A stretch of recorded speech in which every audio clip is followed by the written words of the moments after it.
Салам барыңыздарга. Бүгүн ушундай тюльпанга окшогон песочный самсаларды даярдайбыз. Ал үчүн бизге 200 грамм май керек. Мен сливочное масло алдым, ак майдан. Эритип алып, 1 чай кашык туз кошобуз. Жана 1 жумуртканы чагып, жакшылап чалып алабыз. Ошондой эле татымалдардан 2 чай кашык кумшекер кошуп койсок болот. Таттуу деле кылып жибербейт, жөн гана татымал катары колдонобуз. Кумшекер менен тузду эритип, аралаштырып алгандан кийин 450 грамм унга 1 чай кашык көптүргүч, бул разрыхлитель кошуп, аралаштырып, унду алдын ала элеп алган болчумун. Алгач жарымын кошуп, андан кийин аралаштырып алып, калган жарымын кошсок болот.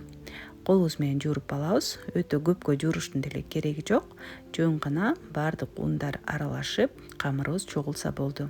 Бирок бул жерде жалаң гана май болгондуктан камыры бири-бирине жакшы жабышпайт. Ошондуктан мен 50 мл муздак сууну кошуп койдум. Ошондой эле 2-3 кашык каймак дагы кошсок болот жана 2-3 кашык айран кошуп койсок болот. Айран менен каймакты дароо эле майга кошуп эле биротоло жууруй берсек болот. Ошондо камырыбыз бири-бирине жабышып, жакшы чогулат. Мына ушинтип чогултуп алгандан кийин столдун үстүнө бир аз ыйлеп алдым. Андан кийин салфан баштыкка салып, жарым сааттай толтурмабыз даяр болгончо тыныктырып коебуз.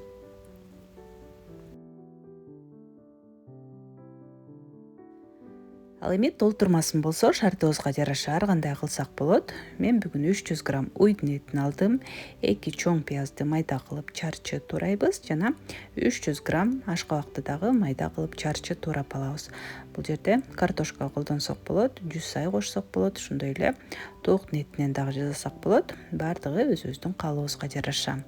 Баардыгын бир идишке чогултуп алып, татымалдардан жарым аш кашык туз, бир аз кара мурч чай кашыктын учуна жана кызыл таттуу калемпир, паприка же болбосо ачуу калемпир деле кошсок болот.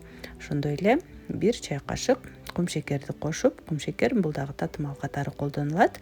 Ашкабак бар жерде кумшекер кошуп койсок ашыкча болбойт. Аралаштырып алабыз. Фаршты негизи кол менен эзип аралаштырып алганда аябагандай ширелүү болуп сонун болот. Эми камырыбыз дагы даяр болду. Камырды 2ге бөлүп алабыз. Баардыгы бирдей тегиз кесилиш үчүн, ошондой эле жайганга дагы ыңгайлуу болуш үчүн мына ушинтип камырды тоголотуп тегиз кылып алсак болот. Эгер тараза жок болсо, баардыгын бирдей көлөмдө кесип алганга дагы ыңгайлуу болот. Тараза болсо, албетте тартып алсак дагы болот. Мисалы, ар бир самсынын камырына мен 50 граммдан өлчөп алдым. Ошондо биз жууруп алган камырдан 15 самсы чыкты. Ошондо баардыгы бирдей көлөмдө болот. Өтө чоң эмес, өтө кичинекей эмес, орточо көлөмдөгү самсылар болот 50 грамм болгондо. Камырды бир аз тоголотуп, эми жая берсек болот. Камырдын баарын алгач жайып алып, андан кийин түйгөнгө болбойт, анткени тез эле катып кетет дагы, бири-бирине жакшы жабышпай калат. Ошондуктан жайып эле дароо түйүп духовканын идишине тизе берсек болот. Камырды жайганда жука эле жаябыз. Канчалык жука болсо, ошончолук жакшы. Тегерек кылып жайып алгандан кийин видеодо көрсөтүлгөндөй кылып ортосунан бычак менен кесип, бир жак четине фаршты салабыз. Бул самсыларга өтө көп фарш дагы кетпейт, ошондуктан үнөмдүү дагы болот. Бир аш кашыктан салсак жетиштүү болот.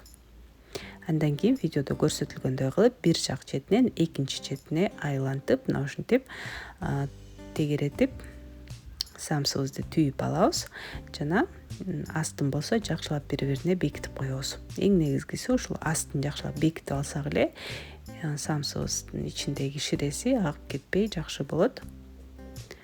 Андан кийин башка жактарын тегиздеп коебуз.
Мына ушинтип самсыларыбыздын баардыгын түйүп алдык. 15 самсы чыкты. Биз жасаган фарш жана камырдан. Жумуртканын сарысы менен жакшылап майлап, бетине кааласаңыз кунжуттан себелеп койсоңуз болот. Андан кийин 180 градус ысык духовкага салып 30-35 мүнөттөй кызарта бышырып алабыз. Мына ушундай керемет сонун самсылар болду. Камыры дагы абдан даамдуу, фаршы дагы өзгөчө даамдуу. Ашкабак сүйүүчүлөргө албетте сөзсүз түрдө жасап көрүңүздөр. Камырдын даамдуу болушу бул албетте майдан дагы көз каранды, ошондуктан маргарин эмес, көбүнчө сливочный май колдонгонубуз балдарга дагы пайдалуу болот. Кийинки видеолордон көрүшкөнчө саламатта калыңыздар.